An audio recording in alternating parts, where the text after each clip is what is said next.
Namaste and good morning, everyone. Let's start the class with the prayers. Om Guru Brahma, Guru Vishnu, Guru Devo Maheshwara, Guru Sakshat Parbrahma, Tasmai Shri Guruve Namah. Om Bhurbhuvah Swaha, Tatsavitravarenyam, Bhargo Devasya Dhimahi, Dhiyo Yo Nah Prachodayat. अस्तो मा सद्गम्य तमसो मा ज्योतिर्गम्य मृत्युर्मा अमृतं गम्य ओम सहनावतु सहनाभुनक्तु सवीर्यं करवावहै तेजस्विनावधीतमस्तु मा विद्विषावहै ओम शांति शांति Shanti Om. Let's open our Yoga Vasishtha books.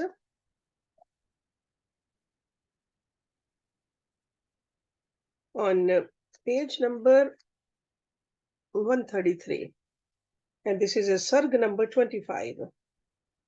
लीला उपाख्यान, राजा पद्म के राज्य में युद्ध.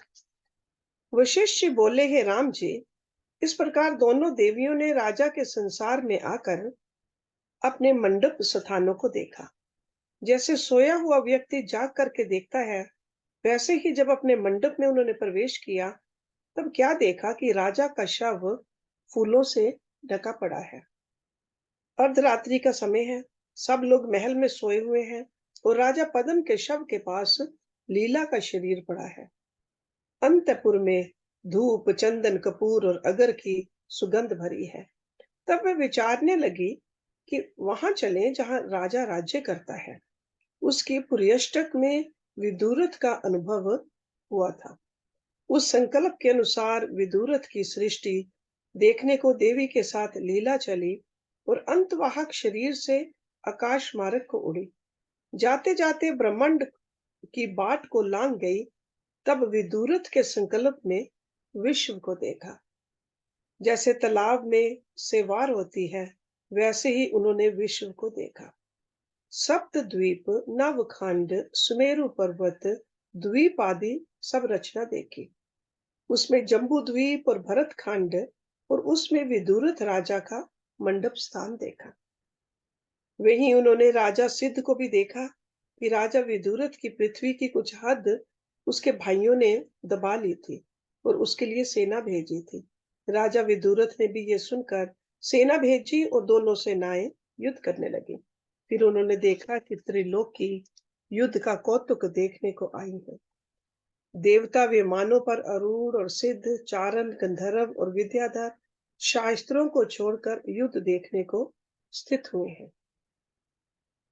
विद्याधरियां और अप्सराएं भी आई हैं कि जो शूर युद्ध में प्राण को त्यागेंगे उनको हम स्वर्ग में ले जाएंगे. रक्त और मांस का भोजन करने को भूत, राक्षस, पिशाच, योगिनियां भी आकर स्थित हुई हैं. हे राम जी, शूर पुरुष तो स्वर्ग के भूषण हैं और अक्षय स्वर्ग को भोगेंगे, और जिनका मरना धर्म पक्ष से संग्राम में होगा वे भी स्वर्ग को जाएंगे. ये सुनकर राम ने पूछा, हे भगवान, शूर किसको कहते हैं और जो युद्ध करके स्वर्ग को नहीं प्राप्त होते वे कौन हैं? वशिष्ठ जी बोले, हे राम जी, जो शास्त्र युक्ति से युद्ध नहीं करते और अनर्थ रूपी अर्थ के हेतु युद्ध करते हैं वे नरक को प्राप्त होते हैं. और जो धर्म, धेनु, ब्राह्मण, मित्र, शरणागत और प्रजा के पालन के लिए युद्ध करते हैं वे स्वर्ग के भूषण हैं. वे ही शूर और सूरमा कहलाते हैं. मरकर स्वर्ग में जाते हैं और स्वर्ग में उनका यशोगान होता है. जो पुरुष धर्मार्थ युद्ध करते हैं वे अवश्य स्वर्ग लोक को प्राप्त होते हैं, और जो अधर्म से युद्ध करते हैं वे मरने पर नरक जाते हैं. हे राम जी, जो पुरुष कहते हैं कि संग्राम में मरे सभी लोग स्वर्ग को प्राप्त होते हैं वे मूर्ख हैं. स्वर्ग को वही जाते हैं जिनका मरना धर्म के अर्थ होता है. जो किसी भोग के अर्थ युद्ध करते हैं वे नरक को ही प्राप्त होते हैं. नेक्स्ट सर्ग, लीला उपाख्यान, रणभूमि वर्णन. वशिष्ठ जी बोले, हे राम जी, दोनों देवियों ने संग्राम में देखा कि एक महाशून्य वन में जैसे दो बड़े समुद्र उछलकर परस्पर मिलने लगे, वैसे ही दोनों सेनाएं आ डटी हैं।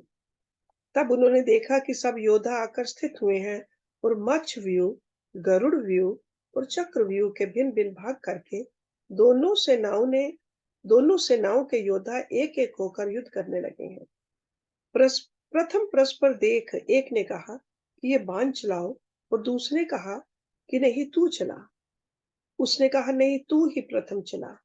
निदान सब स्थिर हो गए मानो चित्र लिखे से हो। इनके अनंतर दोनों सेनाओं के ओर योद्धा आए मानो प्रलय काल के मेघ उछले हों। उनके आने से एक एक योद्धा की मर्यादा दूर हो गई। सब इकट्ठे युद्ध करने लगे और बड़े शस्त्रों के प्रवाह के प्रहार करने लगे। कहीं खड्गों के प्रहार चलते थे और कहीं कुल्हाड़े, त्रिशूल, भाले, बर्छियां, कटारी, छुरी, चक्र, गदा आदि शस्त्र बड़े शब्द करके चलने लगे। जैसे मेघ वर्षा काल में वर्षा करते हैं, वैसे ही शस्त्रों की वर्षा होने लगी।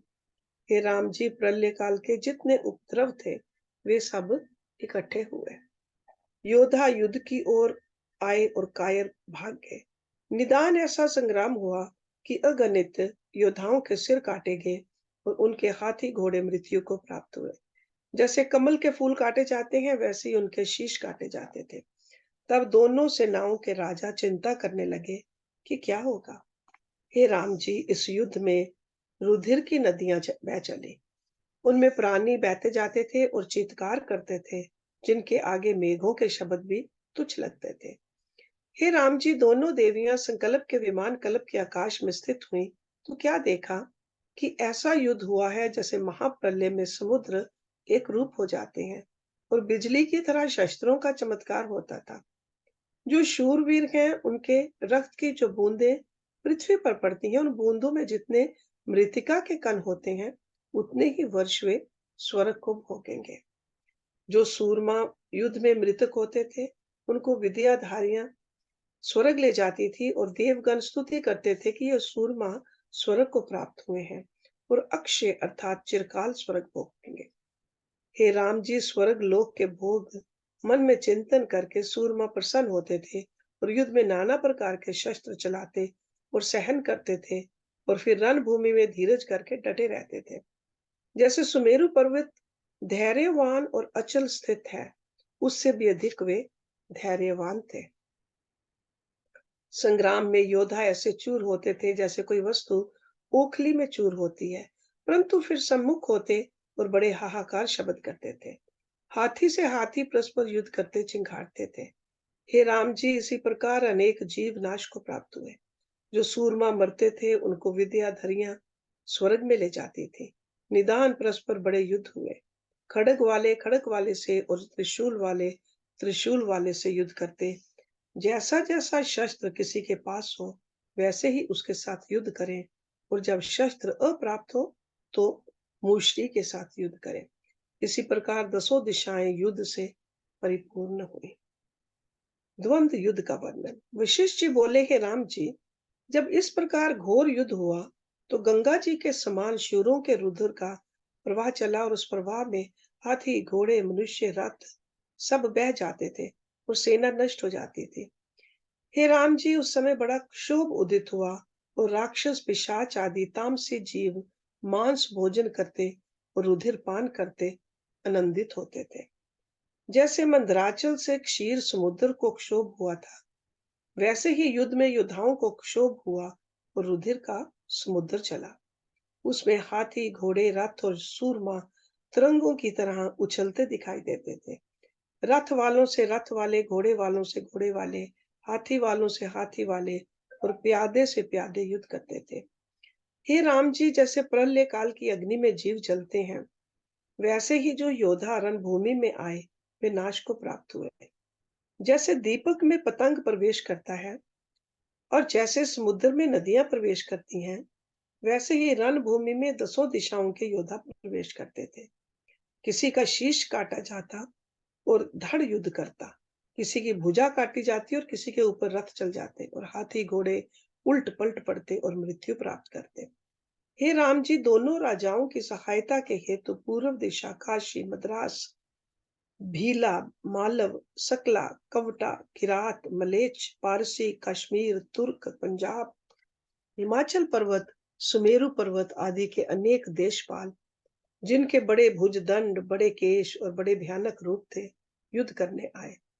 बड़ी ग्रीवा वाले, एक टंगे, एकाचल, घोड़े के मुख वाले, श्वान के मुख वाले और सुमेरु के और कैलाश के राजा और जितने भी पृथ्वी के राजा थे, वे सब आए।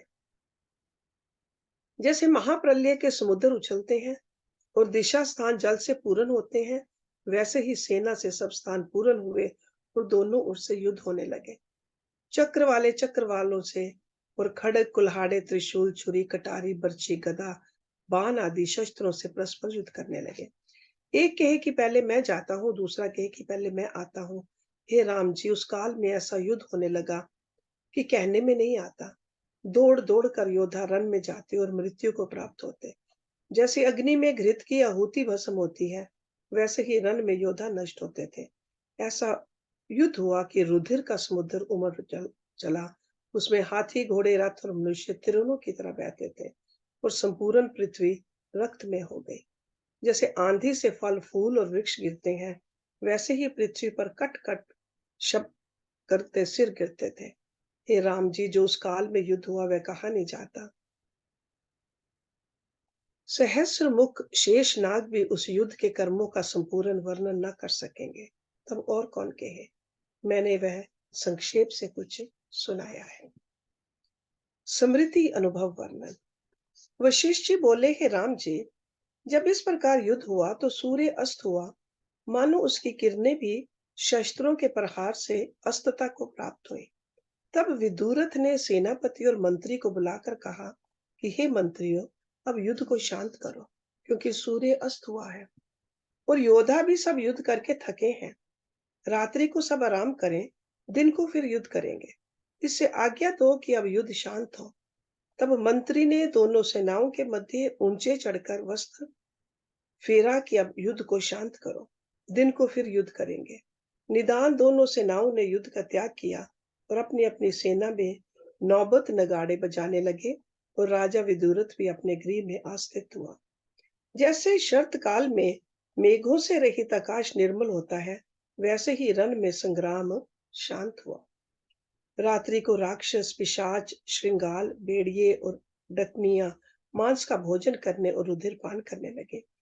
कितनों के सिर और अंग काटे गए पर जीवित थे और पड़े पड़े हाय हाय करते थे। वे निशाचरों को देखकर डरने लगे और कितने लोगों ने भाई और मित्रों को देखा।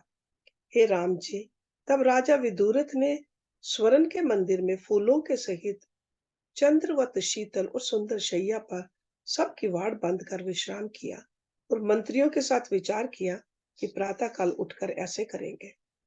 ऐसा विचार करके राजा ने शयन किया, पर एक मुहूर्त पर्यंत सोया और फिर चिंता से जग उठा। इधर इन दोनों देवियों ने आकाश से उतर जैसे ही संध्या काल में कमल के मुख मूंदते हैं और उनमें वायु प्रवेश कर जाता है, वैसे ही मंदिरों में सूक्ष्म रूप से प्रवेश किया। इतना सुनकर राम जी ने पूछा, हे भगवान, शरीर से परमाणु के रंध्र में देवियों ने कैसे प्रवेश किया? वह तो कमल के तंतु और बाल के अगर से भी सूक्ष्म होते हैं। वशिष्ठ जी बोले, हे राम जी, भ्रांति से जो आदि भौतिक शरीर हुआ है, उस आदि भौतिक शरीर से सूक्ष्म रंध्र में प्रवेश कोई नहीं कर सकता, परंतु मन रूपी शरीर को कोई नहीं रोक सकता। हे राम जी, देवी और लीला का अंतवाहक शरीर था, उससे सूक्ष्म परमाणु के मार्ग से उसको प्रवेश करने में कुछ विचार ना हुआ। जो उनका आधि भौतिक शरीर होता तो यत्न भी होता। जहां आधि भौतिक ना हो, वहां यत्न की शंका कैसे हो? हे राम जी, और भी अब शरीर चित्त रूपी है, पर जैसा निश्चय अनुभव संवित में होता है, वैसे ही सिद्धि होती है, अन्यथा नहीं। जिसके निश्चय में ये शरीर आदि आकाश रूप है, उसको आदि भौतिकता का अनुभव नहीं होता और उसके निश्चय में आदि भौतिकता दृढ़ हो रही है, उसको अंतवाहकता का अनुभव नहीं होता।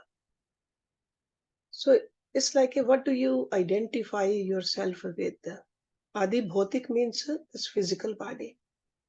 If we think we are only the physical body, or do we understand that we have a subtle body also?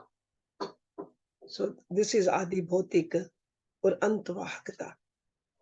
जिस पुरुष को पूर्व आर्ध का अनुभव नहीं, उसको उत्तरार्ध में गमन नहीं होता। जैसे वायु का चलना उद्धर्व नहीं होता, तिरछा स्पर्श होता है, अग्नि का चलना अधा को नहीं होता और जल का उद्धर्व को नहीं होता। That means jal automatically will not go up, it will go down. Agni always goes up. जैसे आदि चेतन संवित में प्रवृत्ति हुई है, वैसे ही अब तक स्थित है। अतः जिसमें अंतवाहक शक्ति का उदय हुआ है, उसको आदि भौतिक नहीं रहता, और जिसको आदि भौतिकता दृढ़ है, उसको अंतवाहक शरीर का उदय नहीं होता। हे राम जी, जो पुरुष छाया में बैठा हो, उसको धूप का अनुभव नहीं होता, और जो धूप में बैठा है, उसको छाया का अनुभव नहीं होता। अनुभव उसी का होता है जिसकी चित्त में दृढ़ता होती है, अन्यथा किसी को कदापि नहीं होता। हे राम जी, जैसा दृढ़ भाव चित्त संवित में होता है, तो जब तक और प्रतीत नहीं होता, तब तक वैसे ही सिद्धि होती है। जैसे रस्सी में भ्रम से सांप भासता है और मनुष्य भय से काम चाहता है, पर कंपना भी तब तक है जब तक सांप का अनुभव है, अन्यथा नहीं। जब रस्सी का अनुभव होता है, तब सर्प भ्रम नष्ट होता है। वैसे ही जैसे अनुभव चित्त संवित में दृढ़ होता है, उसी का अनुभव होता है। ये बात बालक भी जानता है कि जैसी जैसी चित्त की भावना होती है, वैसा वैसा ही रूप भासता है। निश्चय और हो और अनुभव और प्रकार हो, ऐसा कदापि नहीं होता। हे राम जी, जिनको ये आकार स्वप्न संकल्प पुर की तरह हुए हैं, वे आकाश रूप हैं। जिनको ऐसा निश्चय हो, उनको कोई रोक नहीं सकता। औरों का भी चित्त मात्र शरीर है, पर जैसा जैसा संवेदन दृढ़ हुआ है, वैसा ही वैसा अपने को जानता है। हे राम जी, आदि में सब कुछ आत्मा से स्वाभाविक उत्पन्न है, जो अकारण रूप है, और बाद में परमाद से द्वैत कार्य कारण रूप होकर स्थित हुआ है। हे राम जी, आकाश तीन है, एक चित्त आकाश, दूसरा चित्त आकाश और तीसरा भूत आकाश। उनमें वास्तव में एक चिद आकाश है और भावना करके भिन्न भिन्न कल्पना हुई है। आदि शुद्ध अचेत चिन्ह मात्र चिद आकाश में जो संवेदन फुरा है, उसका नाम चित्त आकाश है, और उसी में यह संपूर्ण विश्व हुआ है। हे राम जी, चित्त रूपी शरीर सर्वगत होकर स्थित हुआ है। जैसे जैसे उसमें स्पंदन होता है, वैसा ही वैसा होकर भासता है। जितने कुछ पदार्थ हैं, उनमें वह व्याप रहा है। त्रस रेणु के भीतर भी सूक्ष्म भाव से स्थित हुआ और आकाश के भीतर भी व्याप रहा है। पत्र फल उसी से होते हैं। यही जल में तरंग होकर स्थित हुआ है। पर्वत के भीतर फुरता है, मेघ होकर भी यही बरसता है, और जल से हिम भी ये चित्त ही होता है। अनंत आकाश परमाणु रूप भीतर बाहर सर्व जगत में यही है। जितना जगत है, वह चित्त रूप ही है, और वास्तव में आत्मा से अनंत रूप है। जैसे सागर और लहर में कुछ भेद नहीं, वैसे ही आत्मा और चित्त में कुछ भेद नहीं। जिस पुरुष को ऐसी अखंड सत्ता आत्मा का अनुभव हुआ है, और जिसका सर्ग के आदि में चित्त ही शरीर है, और जो आदि भौतिकता को नहीं प्राप्त हुआ, वह महाआकाश रूप है। उसको पूर्व का स्वभाव स्मरण रहा है, इस कारण उसका अंतवाहक शरीर है। हे राम जी, जिस पुरुष को अंतवाहकता में अहम प्रत्यय है, उसको सब विश्व संकल्प मात्र भासता है। वह जहां जाने की इच्छा करता है, वहां चला जाता है। उसको कोई अवर्ण नहीं रोक सकता। जिसको आदि भोक्ता में निश्चय है, उसको अंतवाहक शक्ति नहीं होती। हे राम जी, सभी अंतवाहक रूप है और भ्रम से अन होती आदि भौतिकता देखते हैं। जैसे मरुस्थल में जल भासता है और जैसे स्वप्न में बंध्या के सुत का सद्भाव होता है, वैसे ही आदि भौतिक विश्व भासता है। जैसे जल शीतलता से हिम हो जाता है, वैसे ही जीव परमात्म से अंतवाहक से आदि भौतिक शरीर पाता है। इतना सुनकर राम जी ने पूछा, हे भगवान, चित्त में क्या है, कैसे होता है और कैसे नहीं होता? ये विश्व कैसे चित्त रूप है और क्षण में अन्यथा कैसे हो जाता है? वशिष्ठ जी बोले, हे राम जी, एक एक जीव प्रति चित्त होता है। जैसा जैसा चित्त है, वैसी ही वैसी शक्ति है। चित्त में विश्व भ्रम होता है, क्षण में कल्प और संपूर्ण विश्व का उदय हो जाता है और क्षण में संपूर्ण लय होता है। किसी को निमेष में कल्प हो जाता है और किसी को क्रम भासता है। इसे मन लगाकर सुनो। हे राम जी, जब मरने की मूर्छा होती है, तो उस महाप्रलय रूप मृत्यु मूर्छा के बाद नाना प्रकार का विश्व फुर आता है। जैसे स्वप्न में सृष्टि फुर आती है, जैसे संकल्प का फुर भासता है, वैसे ही मृत्यु मूर्छा के बाद सृष्टि भासती है। जैसे महाप्रलय के अनंतर आदि विराट रूप ब्रह्मा होता है, वैसे ही मृत्यु के अनंतर इसका अनुभव होता है। ये भी विराट होता है, क्योंकि इसका मन रूपी शरीर होता है। राम जी बोले, हे भगवान, मृत्यु के बाद जो सृष्टि होती है वह स्मृति से होती है, स्मृति बिना नहीं होती। इसलिए मृत्यु के बाद जो सृष्टि हुई तो सकारण रूप हुई। वशिष्ठ जी बोले, हे राम जी, जब महाप्रलय होती है तब हर आदिक सब विदेह मुक्त होते हैं। फिर स्मृति का संभावना कैसे हो? हमसे पहले के जो बोधवान आत्मा है, जब विदेह मुक्त हुए हैं, तब स्मृति कैसे संभव हो?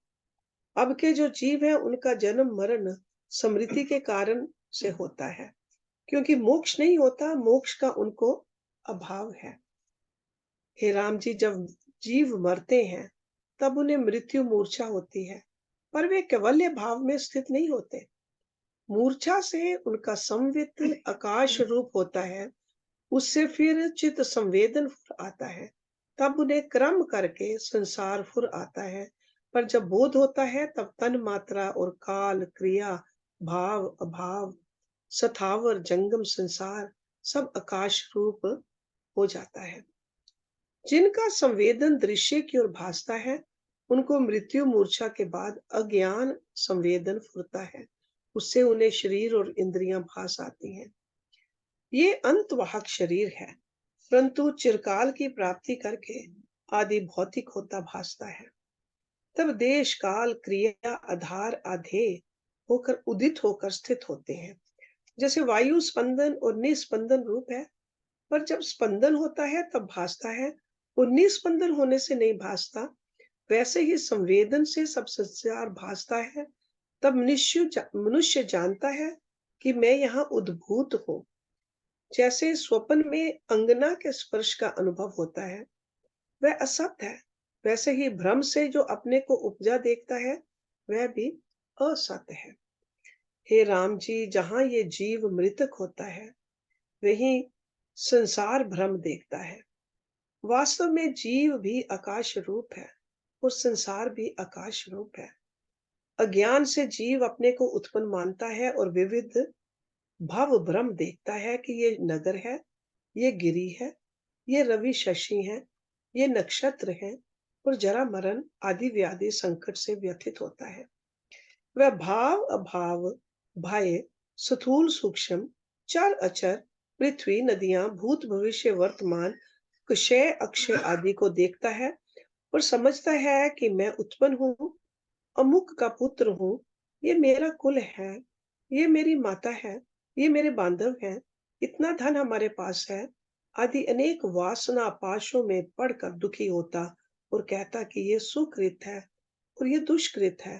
पहले मैं बालक था, अब मेरी ये अवस्था हुई और ये मेरा वरण है, आदि विविध जगत कल्पना हर जीव में उदित होती है। हे राम जी, संसार रूपी एक विटप उत्पन्न है, चित रूपी उसका बीज है। सो विटअप मीन्स अ ट्री। सो चित रूपी उसका बीज है, उडगन उसके पुष्प हैं, चंचल मेघ पत्र हैं। जंगम जीव मनुष्य देवता दैत्य आदि पक्षी उस पर बैठने वाले हैं। रात्रि उसके ऊपर धूली है, वरिधि उसकी तलावड़ी है। पर्वत उसमें सिलबट्टे हैं और अनुभव रूप अंकुर है। जहां जीव मरता है वही क्षण में ये सब देखता है। इसी प्रकार एक एक जीव को अनेक संसार भासते हैं। हे राम जी, अनंत कोटि ब्रह्मा विष्णु इंद्र पवन और सूर्य आदि हुए हैं। जहां सृष्टि है वहीं ये होते हैं। इससे चिद अनु में अनेक सृष्टियां हैं। जीव भी अनंत हुए हैं और उन्हीं में स्मेरु मंडल द्वीप और लोक भी अगणित हुए हैं। जो चिद अनु में ही सृष्टि का अंत नहीं, तो पर ब्रह्म में अंत कहां से आए? वास्तव में कुछ है नहीं। जैसे पहाड़ के दीवार में शिल्पी पुतलियां कल्पित करे तो कुछ है नहीं, वैसे ही संसार चिद आकाश में नहीं है, मनोमात्र है। हे राम जी, मनन और स्मरण ये चिद आकाश रूप है और चिद आकाश में मनन और स्मरण है।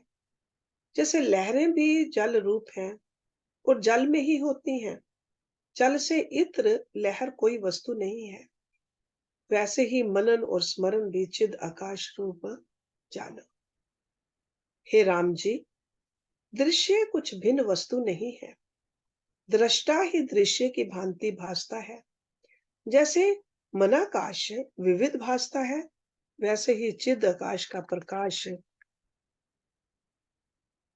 विविध विश्व होकर भासता है। ये विश्व सब चिद आकाश रूप है। हमको तो ऐसे ही भासता है, पर तुमको अर्थ आकाश रूप भासता है। इसी कारण कहा कि लीला और सरस्वती आकाश रूप, सर्वज्ञ, स्वच्छ रूप और निराकार थी। वे जहां चाहती थी वहां जा पहुंचती थी, जैसे इच्छा करती थी वैसी सिद्धि होती थी। क्योंकि जिसको चिद आकाश का अनुभव हुआ है उसको कोई रोक नहीं सकता। सर्व रूप होकर जो स्थित हुआ, उसे गृह में प्रवेश करना क्या विस्मय है। वह तो अंतवाहक विग्रह है। राजा पद्म के भवन में प्रवेश, भ्रांति विचार। वशिष्ठ बोले, हे राम जी, जब दोनों चंद्र द्युता देवियां राजा के अंतःपुर में संकल्प से प्रवेश कर सिंहासन आसीन हुई, तब बड़ा प्रकाश अंतःपुर में हुआ और शीतलता से व्याधि ताप शांत हुआ। अंतःपुर नंदन वन सदृश हो गया और जैसे प्रातः काल में सूर्य का प्रकाश होता है, वैसे ही देवियों के प्रकाश से अंतःपुर भर गया। मानो देवियों के प्रकाश से राजा पर अमृत की सिंचाई हुई। तब राजा ने देखा कि सुमेरु के शिखर से दो इंदु उदित हुए हैं। ऐसा देखकर वह चकित हुआ और समझा कि ये देवियां हैं।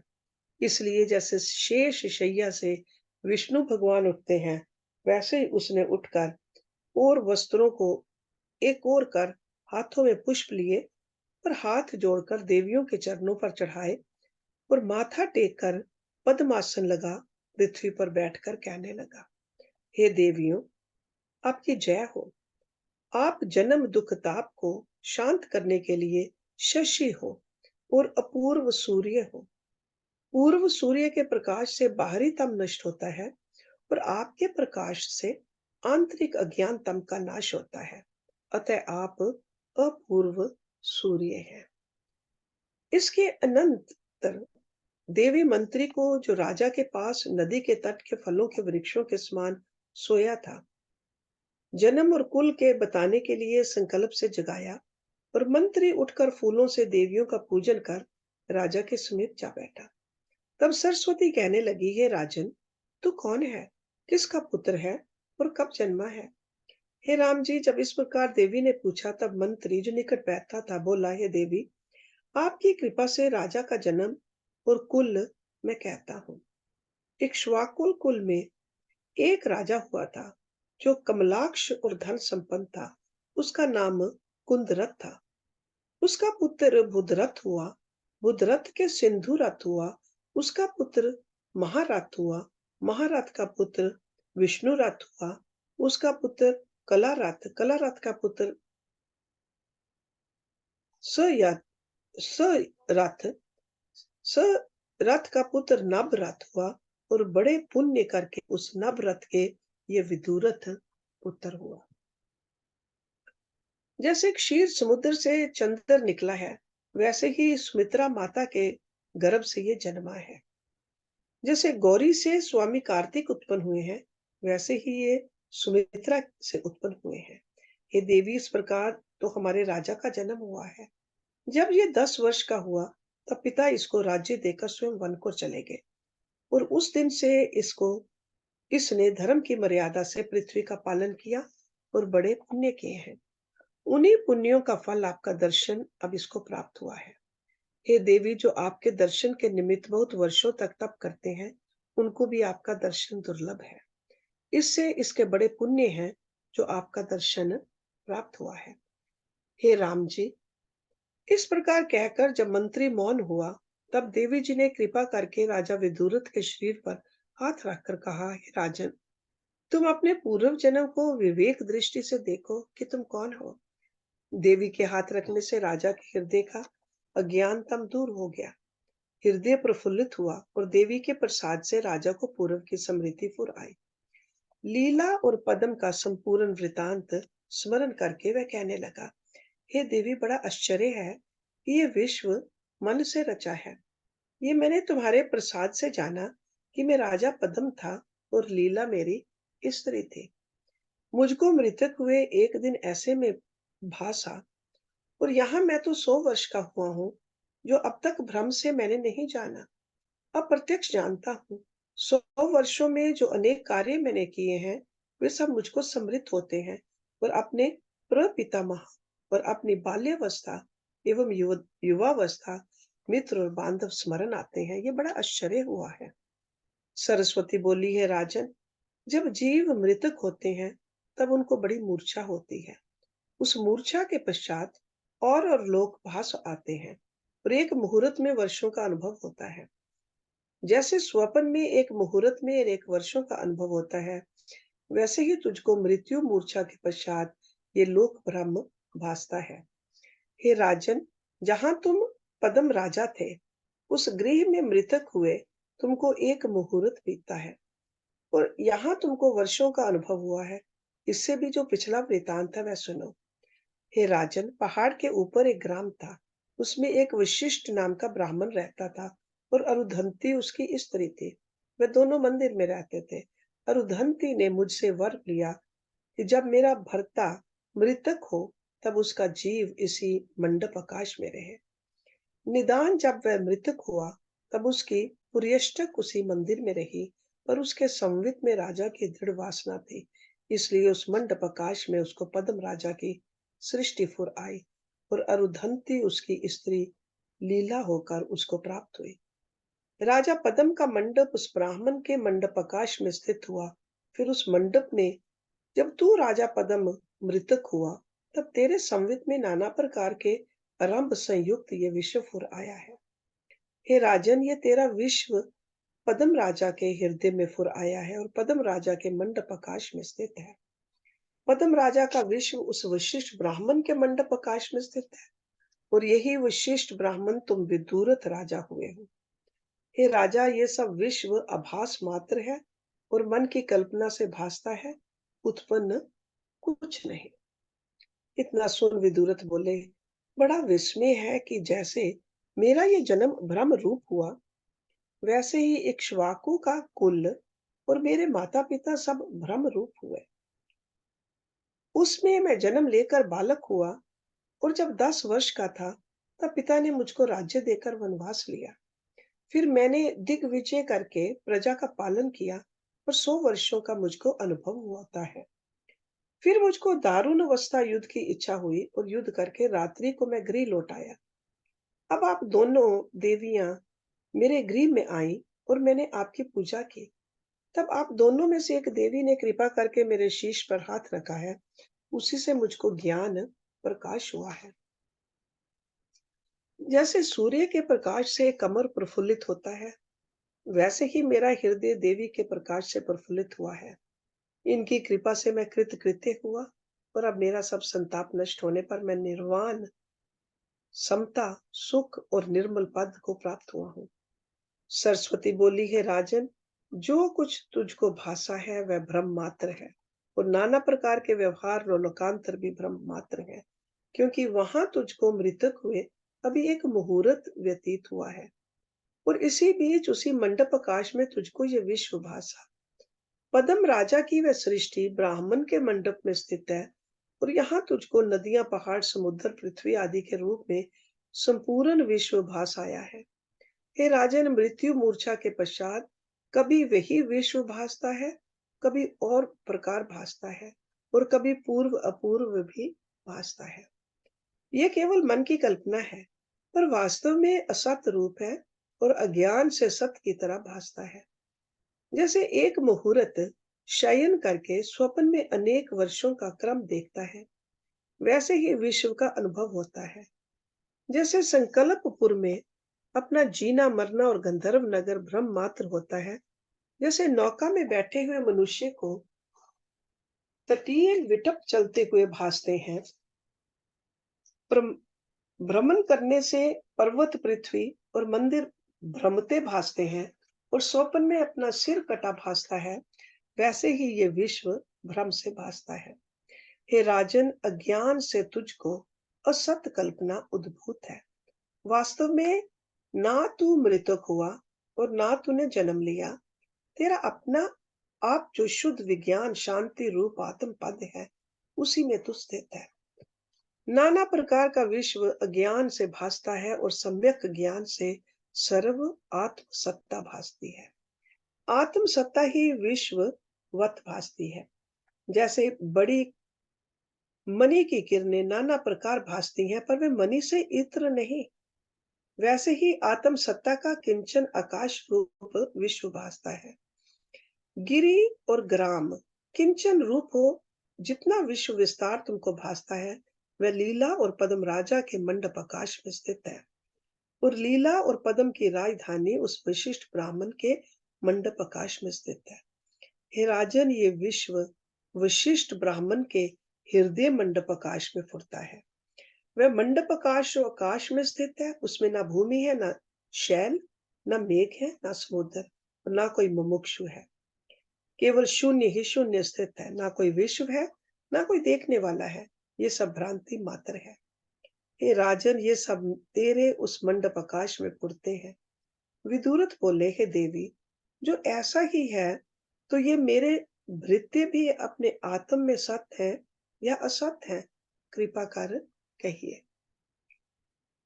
देवी बोली, हे राजन, विदित वेद जो पुरुष है, वह शुद्ध बोध रूप है। उसको कुछ भी विश्व सत्य रूप नहीं भासता, सब चिद आकाश रूप ही भासता है। जैसे भ्रम निवृत्त होने पर रस्सी में सांप नहीं भासता, वैसे ही जिन पुरुषों को आत्म बोध हुआ है और जिनका भाव भ्रम दूर हुआ है, उनको विश्व सत्य नहीं भासता। जैसे सूर्य की किरणों में जल को असत जाने, तो फिर जल सत्ता नहीं भासती, वैसे ही जिनको आत्म बोध हुआ है और विश्व को जो असत जानते हैं, उनको सत्य नहीं भासता।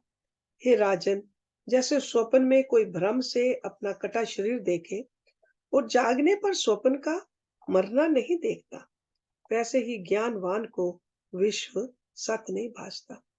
जैसे स्वप्न का मरना भ्रम से देखता है, वैसे ही अज्ञानी को विश्व सत्य भासता है, परंतु वास्तव में कुछ नहीं। शुद्ध बोध में विश्व भ्रम से भासता है। जैसे शरद काल में आकाश मेघ से रहित शुद्ध होता है, वैसे ही शुद्ध बोध वालों के लिए अहम, त्वम आदि व्यर्थ शब्द का अभाव होता है। हे राजन, तुम और तुम्हारे भृत्य आदि जो ये सृष्टि है, वे सब आत्मा से फुरी है और वास्तव में कुछ नहीं हुई।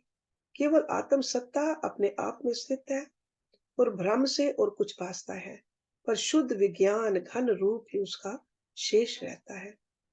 इतना कहकर वाल्मीकि जी बोले कि इस प्रकार जब देवी और विदुरथ का संवाद वशिष्ठ जी ने राम जी से कहा, तब सूर्य अस्त हुआ, सायंकाल हो गया, और सब सभासद परस्पर नमस्कार के स्नान को गए।